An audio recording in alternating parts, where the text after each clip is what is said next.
дар моҳи июн мунтахаби футболи Тоҷикистонро ду бозии марҳилаи дуюми мусобиқоти интихобии ҷоми ҷаҳон 2022 бо якачинҳои Ҷопон ва Мянмар дар пеш аст. Қабл аз сафар ба шаҳри Осака шогирдони Усмон Тошев санаи 24 май дар шаҳри Басра бо тими миллии Ироқ ва рӯзи 29 май дар шаҳри Шарҷа Амороти Муттаҳидаи Араб бо дастаи Таиланд вохӯриҳои рафиқона доир мекунад. ҳамкорони мо аз ҷараёни тамринҳо гузориш омода намуданд.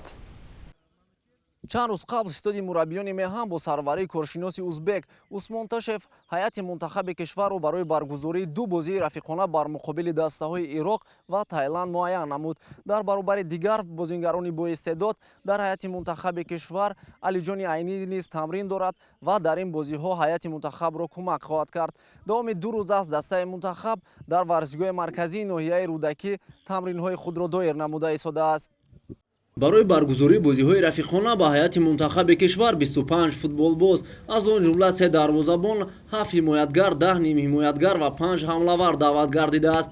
Дар ин бозиҳои рафиқона инчунин 7 легионер аз қабили ҳимоятгарон Давронҷон Эргашев аз дастаи бунёдкори Ӯзбекистон, Табрези Давлатмир аз Нава, Траси Эстония, нимҳимоятгарон Парвизҷон Умарбоев аз Локомотиви Булғористон, Эҳсони Панҷшанбе аз Навбаҳори Ӯзбекистон, Комрон Турсунов аз Трауи Ҳиндустон ва ду ҳамлавар Шеридин Бобоев аз дастаи Пенанги Малайзия ва Шаҳром Самиев аз Динамо Автои Молдавия даъват гардиданд. Мунтахаби кишвар тамринҳои худро шоми 20 май дар варзишгоҳи марказии ноҳияи Рӯдакӣ оғоз намуд.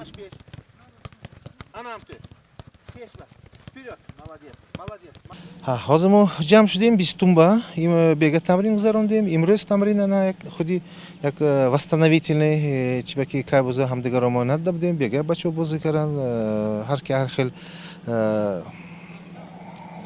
ҳар хел физически состояние ба омад.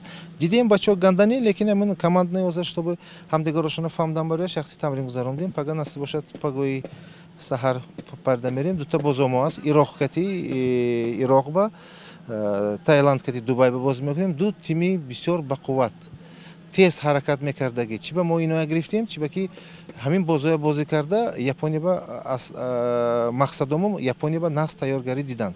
Ман эълон мекунам нағз мешуд.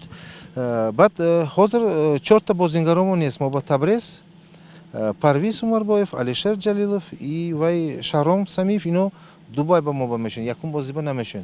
Мо зами ёшокати мемонем, якта дута ёшоя бачаҳои калона ҳаракат мекунем. Боз карам бо як бор мегӯем, што амин кайфияти нағз кати бозӣ кара, тамринои нағз кара, вот Япония ба насиб бошад тайёр кардан мақсадомо.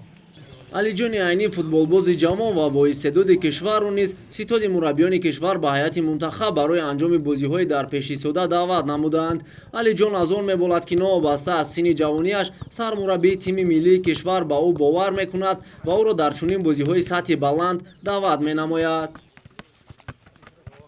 омодагиҳо дар тими мунтахаб хеле хуб рафта истодаанд. устодҳо устод Усмон Тошев ба мо тамринҳои хеле хуб дода истоданд ва моро ба бозиҳои дар пеш омада тайёр намуда истоданд. Ин як шараф аст ки дар чунин синну сол ба тими мунтахаб даъват шуданд ва албатта дигар ҳамдастагони маро хеле хуб дастгирӣ менамоянд аз сабаби ки ман дар он байни онҳо хурдтар ҳастам ва бо дастгирии онҳо ба пеш ҳаракат намуда истодаем.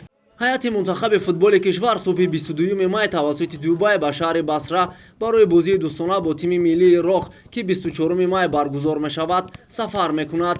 Пас аз бозии дӯстона бо Ироқ мунтахаби Тоҷикистон ба Амороти Муттаҳидаи Араб меравад ва санаи 29 май дар шаҳри Шарҷа бо дастаи Таиланд бозии дуюми дӯстонаи худро анҷом медиҳад.